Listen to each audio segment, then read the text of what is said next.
नमस्कार। आज हम बात करेंगे एक राजकुमारी की दर्दनाक मौत और उससे उठे कई सवाल के बारे में।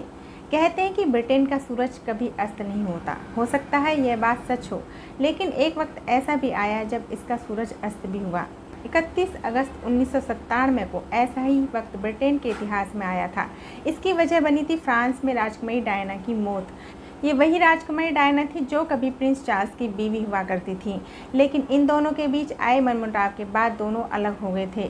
जुलाई 1961 में ब्रिटेन में जन्मी खूबसूरत जॉन स्पेंसर के लिए उनकी शादीशुदा जिंदगी बहुत खूबसूरत कभी नहीं रही। 31 अगस्त 2024 को राजकुमारी डायना की 27वीं पुण्यतिथि पर देखिए उनकी जिंदगी की कुछ झलकियाँ। डायना फ्रांसेस स्पेंसर का जन्म 1 जुलाई 1961 को नॉरफोक के सैंडिंगम में पार्क हाउस में हुआ था। वो ऑलथ्रॉप के विस्काउंट और विस्काउंटेंस की सबसे छोटी संतान थी।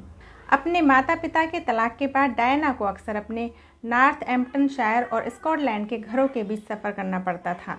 स्कूल की पढ़ाई पूरी होने के बाद डायना ने लंदन में काम किया। उन्होंने सबसे पहले दाई के रूप में, कभी एक कुक के रूप में और फिर नाइब्रिज स्थित यंग इंग्लैंड किंडरगार्टन में सहायक के रूप में काम किया।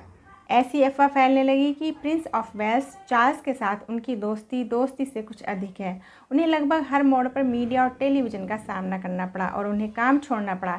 इंग्लैंड के शाही परिवार ने इन अटकलों पर लगाम लगाने की कोशिश की, लेकिन उनकी कोशिशें व्यर्थ गईं।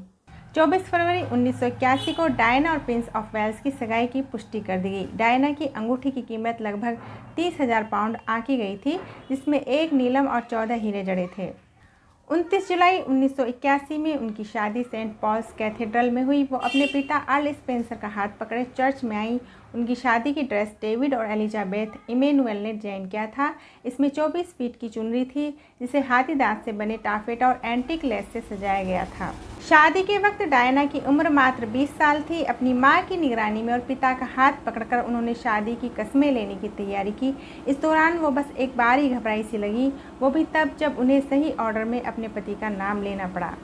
टेलीविज़न पर लाखों लोग डायना की शानदार शादी के गवाह बने, जबकि इसे देखने के लिए कैथेड्रल से लेकर बकिंघम पैलेस के सामने तक 6 लाख लोग जमा हुए।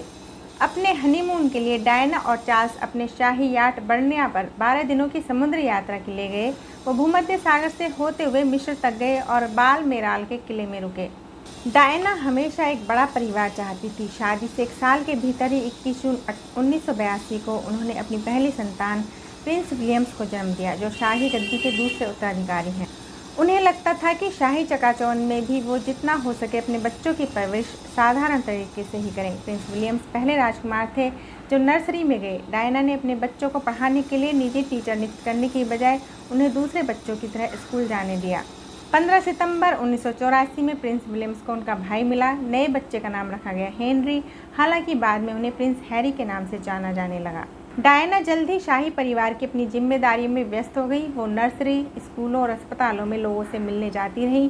वो बड़ी सहजता से लोगों से जुड़ जाती थी, जिस कारण उन्हें काफ़ी पसंद किया जाने लगा।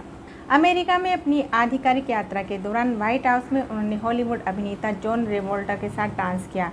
अपने होने वाले पति के साथ नजर आने के बाद से सार्वजनिक जगहों पर जहां भी डायना नजर आई, उनकी पोशाक चर्चा के केंद्र में रही।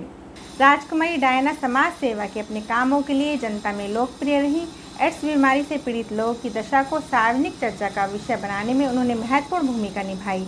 इस विषय पर उनके भाषण स्पष्ट थे और उन्होंने इससे जुड़े कई पूर्वाग्रहों को भी दूर किया। उन्होंने एड्स पीड़ितों से सार्वजनिक रूप से हाथ मिलाया ताकि ये संदेश दे सकें कि एड्स छूने से नहीं फैलता।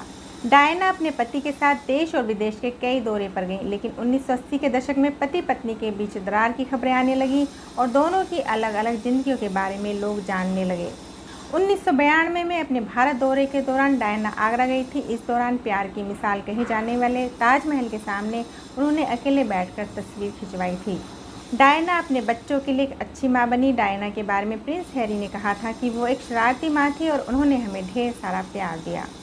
डायना के मदर टेरेसा से भी अच्छे संबंध रहे। दोनों की मौत एक दूसरे से 6 दिनों के अंतर पर हुई थी।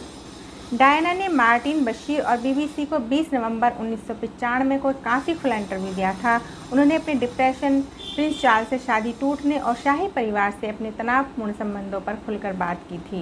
मुश्किलों के बाद भी डायना चैरिटी के काम करती रहीं। वह पाकिस्तान के लाहौर में इमरान खान की ओर से चलाए जा रहे कैंसर अस्पताल पहुंची।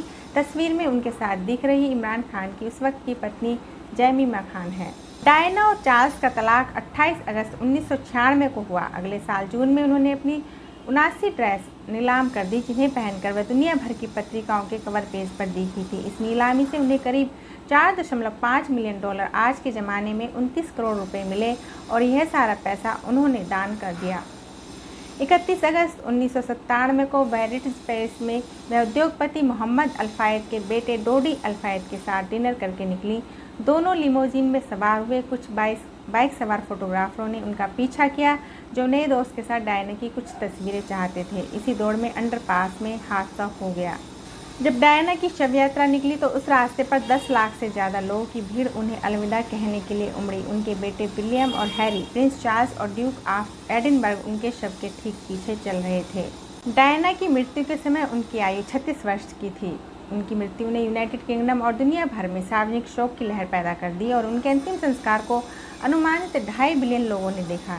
डायना की मृत्यु पर उनकी प्रतिक्रिया के लिए प्रेस में शाही परिवार की आलोचना की गई।